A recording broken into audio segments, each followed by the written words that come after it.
Your hand reaches for the phone before you're even awake. That loop isn't a choice, it's a neural circuit.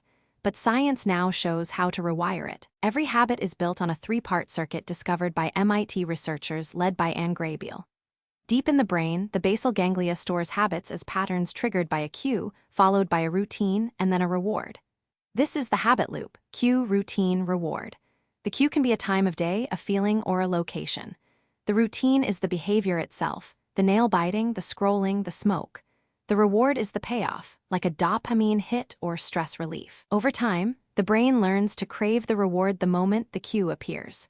Neuroscientist Wolfram Schultz showed that dopamine neurons fire in anticipation of the reward even before the routine begins. That craving becomes automatic, bypassing conscious thought. Understanding this loop is the first step to taking control. Habits are exquisitely tied to environment. Psychologists Wendy Wood and David Neal demonstrated that context acts as a powerful cue. In one experiment, people who habitually ate popcorn at the movies continued to eat it even when the popcorn was stale, because the theater itself triggered the behavior. The brain relies on environmental cues to automate actions.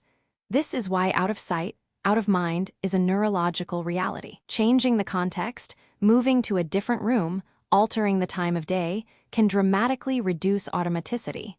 The environment isn't just a backdrop, it's an active part of the habit loop.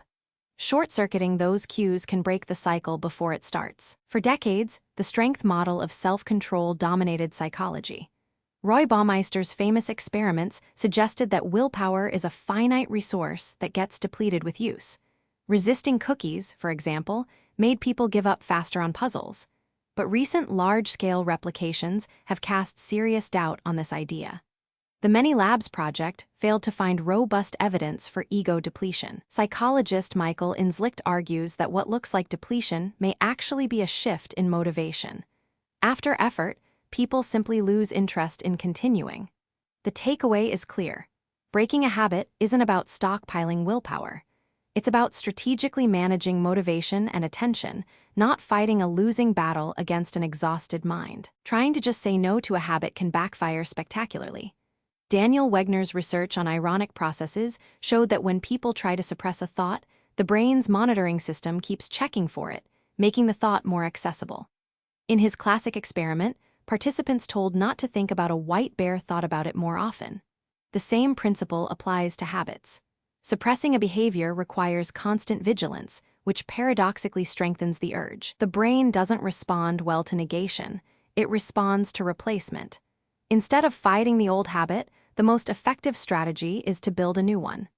This shift from suppression to substitution changes the entire dynamic. The evidence-based method for breaking a habit is not to erase it, but to replace it. The habit loop's cue and reward remain intact, but the routine is swapped. For example, if stress triggers a desire to smoke, the new routine could be taking a few deep breaths or going for a short walk.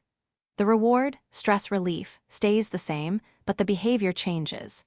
This approach leverages the brain's existing wiring instead of fighting it. Research shows that replacement habits are far more sustainable than sheer willpower.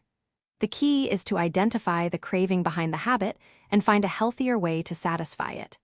The brain learns the new loop through repetition, gradually making the old one obsolete. Change doesn't require a complete overhaul overnight. In fact, starting with tiny modifications is more effective.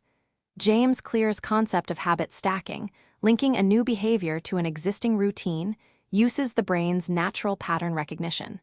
For instance, after your morning coffee, an existing cue, you might meditate for 1 minute. The brain's plasticity allows it to form new connections with repeated practice. Each small success builds momentum and reinforces the new neural pathway.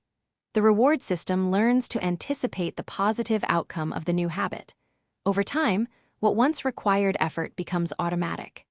This gradual rewiring is how lasting change happens, not through dramatic transformation, but through consistent, manageable steps. One of the most powerful tools for breaking a habit is simply paying attention. Mindfulness training has been shown to reduce automatic behaviors by increasing awareness of the cue-craving reward loop. When you notice the urge to check your phone or reach for a snack, you create a gap between impulse and action. In that gap lies choice. Studies by Sarah Bowen and colleagues found that mindfulness-based interventions significantly reduced addictive behaviors. The act of observing the habit without judgment weakens its automatic grip. Awareness doesn't require fighting the urge, it just asks you to see it clearly. And seeing it clearly is often enough to diffuse its power. Breaking a bad habit isn't about fighting your brain, it's about understanding its wiring. If this gave you new insight, share it with someone who needs it.